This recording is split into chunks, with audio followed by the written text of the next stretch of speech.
Xabi Alonso era is about to begin, boys and girls. Real Madrid played their first ever game with Xabi Alonso in charge. We play it against Al Hilal. A game which isn't easy. Don't expect this to be easy. Don't expect it to be light work. This isn't easy. Out of all the 3 games that Madrid are playing, this is actually the most toughest and most difficult game that we're about to play.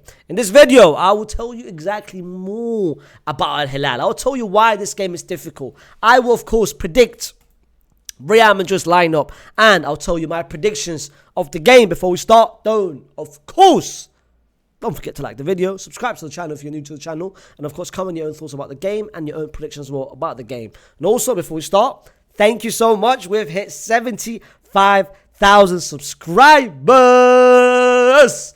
Listen, shout out all of you guys who's been showing love, subscribing, and doing pretty much everything else to the channel. I will be doing, as promised, a Q&A video tomorrow. What I'll be doing is I'll put it on my YouTube community tab, where I will ask you guys, ask any questions that you want, and I will answer it in my Q&A video, which is expected to drop this Friday coming up. So if you guys want to ask any questions, of course subscribe to the channel so you guys will get notification to, of course, ask your questions tomorrow. But listen, enough of that. Let's talk about the game now. Madrid, Al Hilal. This is, of course, the second time we play.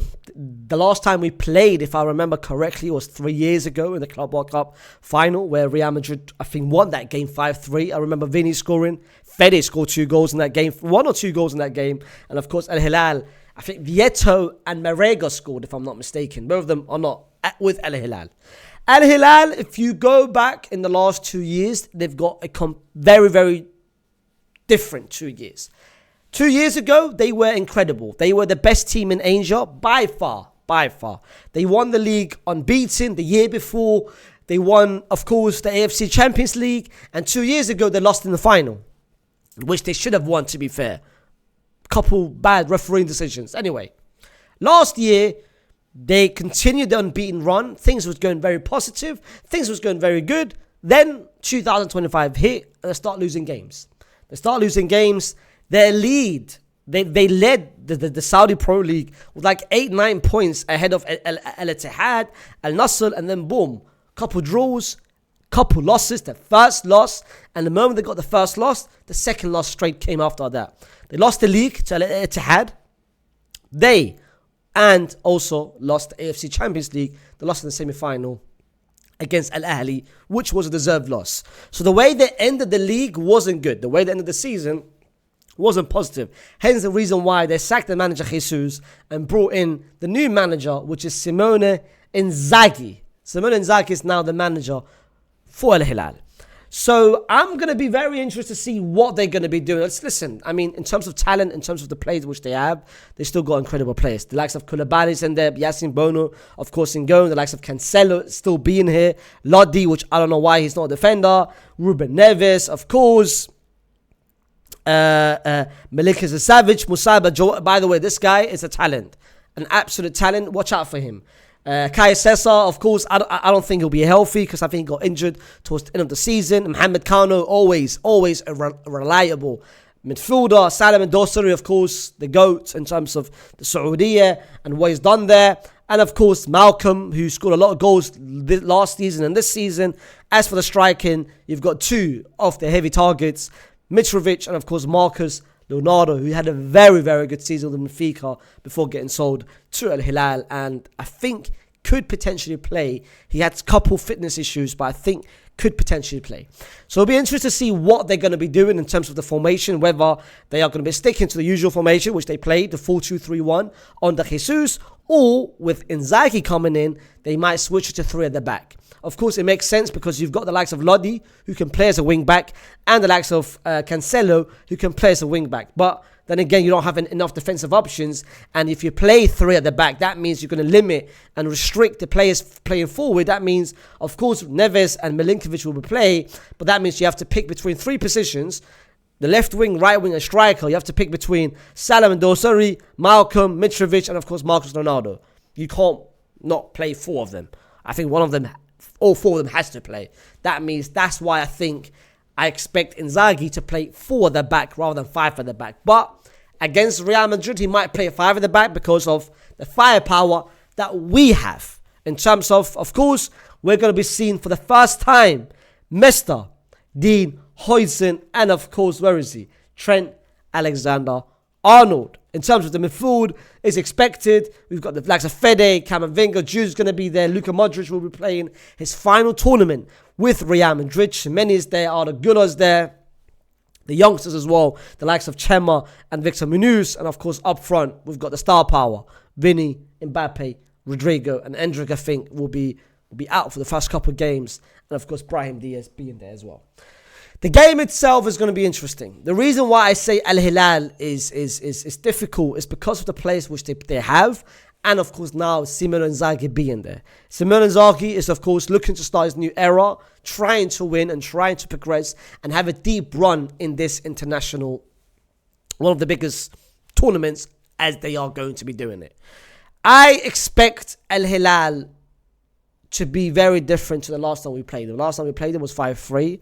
And they were very open defensively. I think this time around, yes, the last couple of 4 months hasn't been good for Al Hilal, but I expect them to be different this tournament. That's why I say it's not going to be easy. Don't expect this to be a 5-0, 6-0, the same way we saw with Bayern Munich beating Auckland 10-0 or PSG beating Atleti 4-0. I think this game will be much, much different.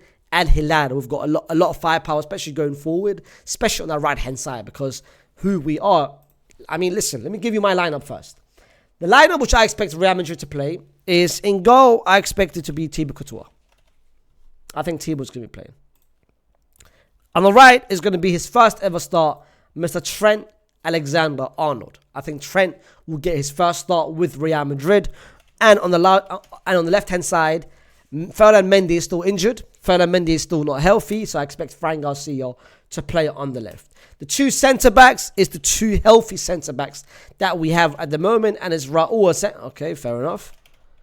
It's going to be Raúl Asenio and the summer signing, the most expensive centre-back in Real Madrid's history, and that is, of course, Dean Huijsen. That's going to be the two. I think this is going to be Real Madrid's back line. They were hoping it's going to be Álvaro Carreras, and I think that deal will be completed after the Club World Cup. Benfica really wanted him to play with them. So of course, after the Club World Cup, we're going to see Alvaro. But so far, we're going to see Fran Garcia. Then we have the two midfielders, and one of them is 100% confirmed in Mr. Tchouaméni. And the other person, I think, is going to be Fede Valverde. The 10 is, of course, Jude Bellingham. Vinny and Mbappe will 100% be playing. This is not a surprise. And then now, I think the surprise and the question mark is going to be the right-hand side. We've seen Rodrigo, we've seen the reports of Rodrigo leaving Real Madrid, but I think Xabi Alonso made it very clear that he's not looking to offload any player this season. And Rodrigo has made it clear that he wants to stay towards the end. Especially the most recent reports is Real Madrid are waiting to see what happens at the Club World Cup and the chances which Xabi Alonso will give Rodrigo. And then Rodrigo, after the Club World Cup, will make a decision whether to stay or leave. I've seen the training videos and the training pictures and the reports that's been coming out from training that Xabi Alonso has been working 1v1 with Rodrigo, and he wants Rodrigo to improve on certain things. And that's why I think Xabi Alonso, he really values Rodrigo and wants Rodrigo to stay.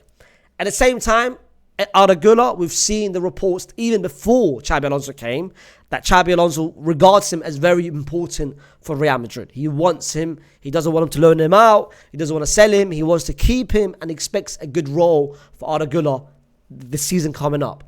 But I think the game against Al Hilal, especially the fact that Arda just played 2 games with Turkey, Rodrigo don't go with Brazil, I expect the person to start on the right-hand side.